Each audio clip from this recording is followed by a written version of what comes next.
What's up mga idol? Sa video na to ay magpapalit po tayo ng LCD ng Infinix Hot 50 4G. Galing po ito kay Joseph Bertodes Matimtim from Marinduque. Maraming salamat po sir sa inyong tiwala at sa mga gustong magpaayos ay mag-PM lang po kayo sa ating FB page, Julfon TV Official, New Feeds. At buksan na natin mga idol. At bagong model ito mga idol. Paano ba ito palitan ng LCD? Pansinin nyo mga idol, ang kinis pa po nito dahil bagong labas lang ito. At nakikita natin na may rainbow na ang LCD na. At kapag i-charge po natin, makikita natin yung basag talaga. Wala kang makikitang basag sa glass, pero doon sa ilalim ay talagang nag-iba na ang display. Sunod po natin gagawin, ayan, tanggalin po natin yung likod. So gamit po tayo ng hot air temperature 350 at wag natin sobrahan dahil plastic po ito, pwedeng magkulubot. At gumamit tayo ng pantastas na manipis. At ayan, angat natin gamit ang pantastas. So gilid-gilid ng mga idol, maliit lang po ang dikit nito. At ayan, after po natin matastas ang mga gilid-gilid, ayan, tanggal na kaagad. So ingatan nyo rin po na hindi matamaan ang fingerprint flex dahil pwedeng masira yan. At ayan, natanggal natin mga idol. Tatlo ang butas ng camera, pero ayan, dalawa lang pala. So ayan, plastic lang po mga idol, hindi po ito basta-basta mabasag. At tanggalin natin lahat ng screw at mag-shoutout tayo rito. Ayan, lahat.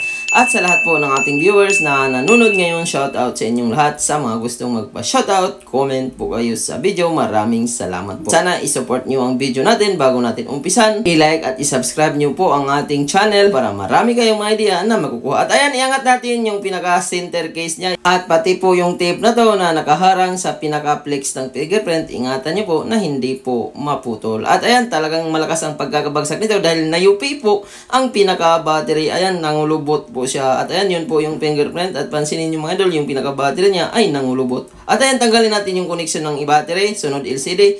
At itesting natin ng LCD. At dahil kaparehas lang po sila ng hitsura ng Infinix Smart 9, tinesting ko po mga idol. Dahil yun lang po ang meron akong stock. Dahil kasukat naman po sila, parehas po sila ng flex, pati po yung saksakan ng charging flex. At ayan, ito po ang nangyari. Blue screen siya. So hindi po pala siya compatible. Kaya ayan, naghanap po tayo ng ibang LCD. At ayan, widescreen lang talaga mga idol. At wag na natin pilitin dahil kapag ganito, nasa LCD yan, hindi compatible. At ayan, kinabukasan, dinala ko ito sa supplier dahil anim po ang order na meron ako. Kaya ayan, doon ko tinisting. At nakakuha ko ng parehas talaga na model. Doon sa una kong supplier ay wala talagang available. So limited pa rin po ang may stock nito. Kaya sa mga gustong magpaayos, mag-PM kayo mga idol. Meron po tayong makukuhaan. At ayan, itesting natin para maipakita ko sa inyo na goods talaga ang LCD na nakuha ko. At tinisting ko ito doon mga idol at sureball naman. Ayan, meron pong display. So hindi po compatible ang ibang brand. So sa ka-unit lang talaga niya kahit parehas po or kasukat ng flex, parehas at hindi talaga sila compatible. At ayan mga idol, antayin natin kung mag-touch. At ayan, normal naman po ang touch. Wala na pong problema. At next step po natin gagawin mga idol dahil na-test natin na okay ang LCD. Next step po natin gagawin, tanggalin natin yung connection ng battery, sunod ang flex at i-install na po natin ito. Ayan mga idol.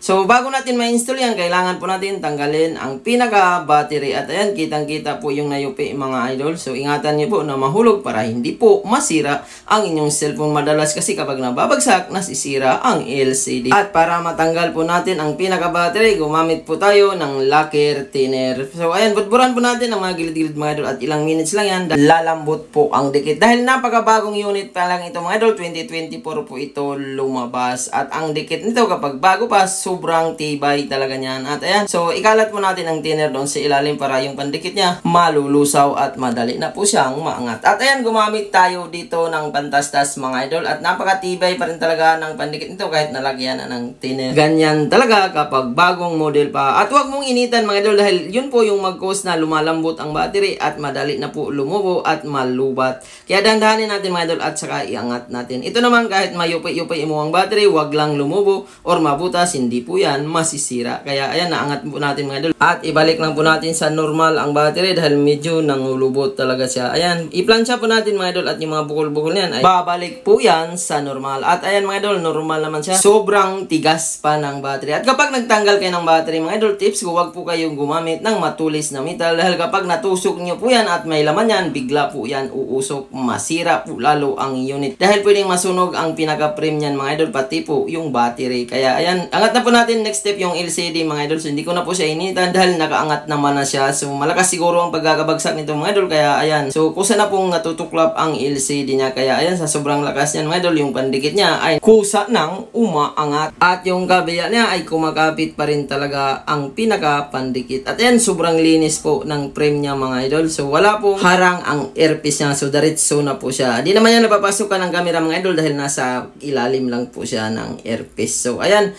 So next step, nalinis na natin at i-install na natin itong mga idol. At ayan, tanggalin natin itong mga plastic na kulay blue mga idol. At idikit natin ito sa pinaka-frame ng LCD mga idol. Ayan. So ganito po ako magpalit mga idol. Kailangan nakadikit yan para hindi angat ang baba. At katulad pa rin niya dito sa original niya mga idol. Pansinin nyo, nakadikit siya. At yung pyesa mga idol, halos pari-parehas lang po sila.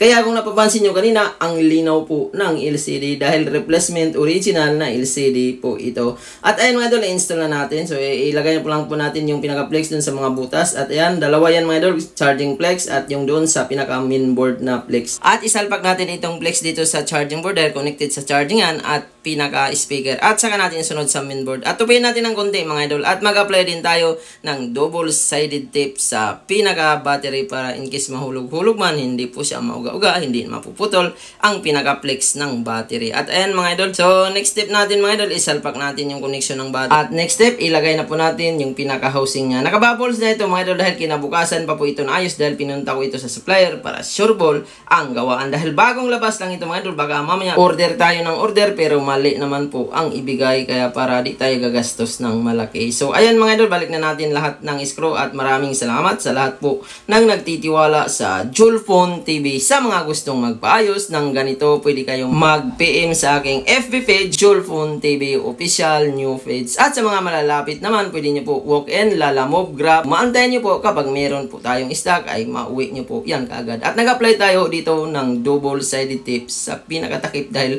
plastic ito mga idol at madali po yan kakapit kapag plastic ang pinaka-likod at gamitan natin ng double-sided tape. At pansinin nyo, fitted na fitted pa rin mga idol, wala pong pagbabago. At ayan, saka natin dikitan ang pinaka-LCD. Tips ko, pwede nyo rin po dikitan bago nyo ilagay ang mga housing. At dito mga idol, huli na talaga ako nagdidikit. Minsan kasi kapag nadikitan mo siya habang nagagalaw or nag-i-screw ka, pwede po madamage ang LCD dahil nadidiinan po yan, lalo na pag ipit ng housing. So, ayan. So, gilid-gilid lang po ang dikitan natin mga idol. So, pag nagdikit po kayo na hindi nyo po iangat ang LCD, pwede nyo po dikitan sa pinakabakal ng LCD, diretso na po yan. So, kunti lang po ang ilagay nyo para hindi pumasok dun sa ilalim ng screen at hindi mangitim. So, i-charge natin mga idol at tingnan natin kung goods ba ang display dahil na-install natin. Minsan kasi kapag nadidinan yan, pwedeng masira. At ayan, meron naman pong display.